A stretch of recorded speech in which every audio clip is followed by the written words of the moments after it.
One last move here. Let's chat Chicago. They've loaned in Andre Franco from Porto with an option to buy. He's not a DP this year, but I think he does become one next year, which is similar to the Rodrigo de Paul deal, which is very good business.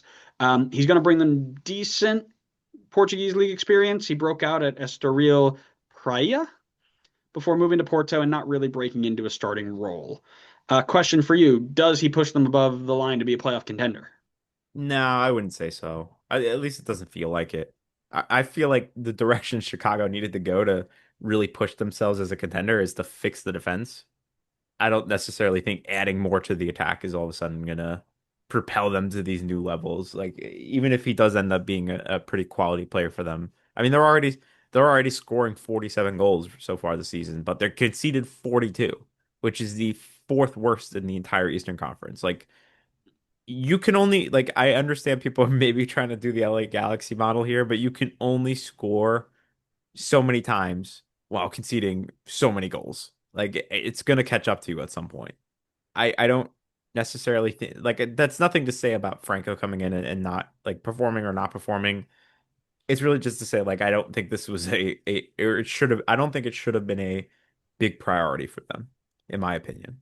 I think the defense needs more work.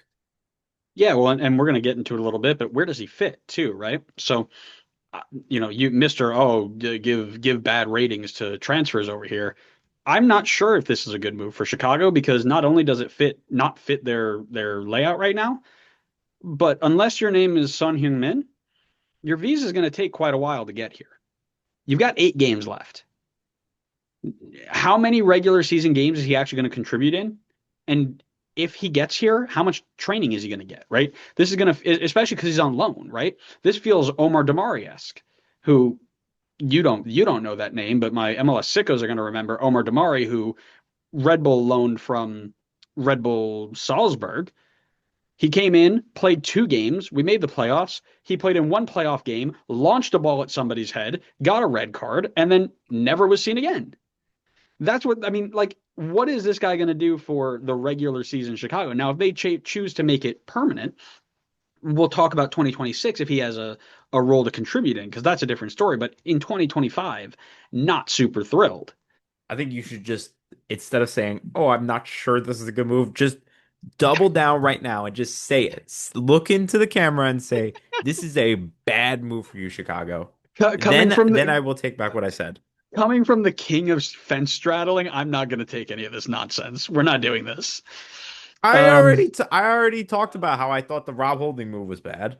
that's I great. I I'm glad you. I'm committed glad you to found one side saying of the fence to stand on for once in your life. Good for you. What I want to ask you is theoretically, if he does become long term, they buy him and become a DP and whatever.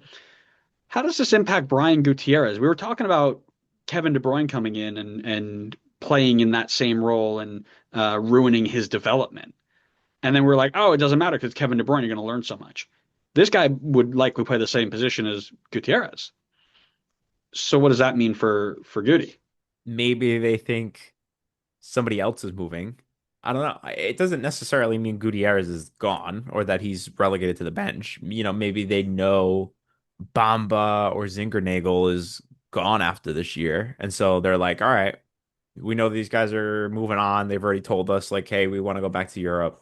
So they're preparing. They're trying to get ahead of the game. And they're going to say, okay, we're going to play Franco in the number 10 spot. And Guti, we're going to move you over to the wing because Guti's, if I remember correctly, has played multiple positions across the attack. It's not that maybe he's best at 10, but that's not that he can't play on the wing. So maybe they work him in like that, or maybe they just go with a full system change. I would never question our dear Lord and Savior, Triple G.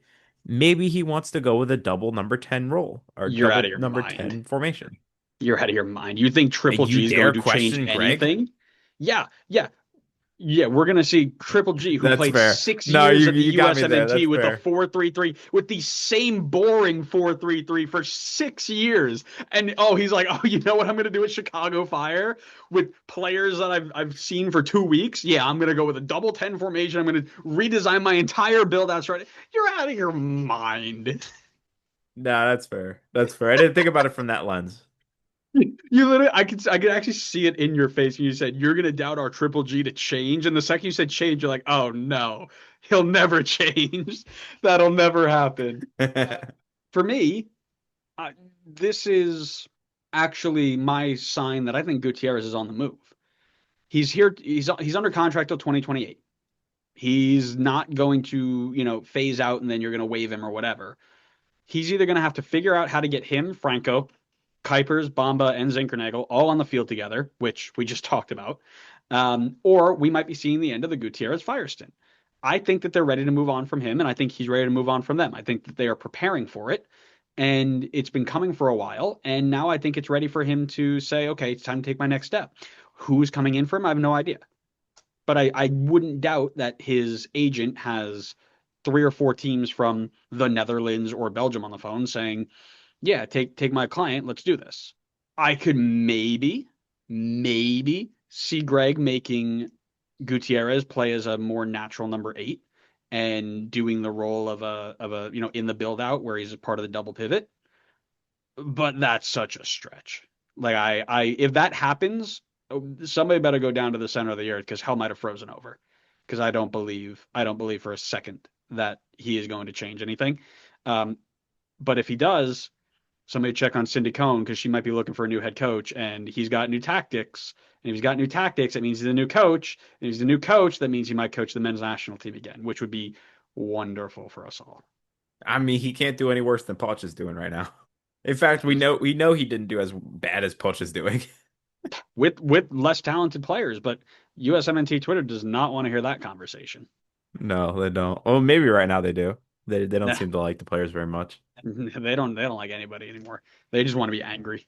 If That's they're true. angry, life is That's good. true. The players were the last group that they didn't dislike, and now they just hate everybody. Yeah, and they're happy too because that's what they want. If they're angry on Twitter, they can get engagement. And if they get engagement, then they feel good because Elon's telling them that your voice matters when in reality, nobody's voice matters, right?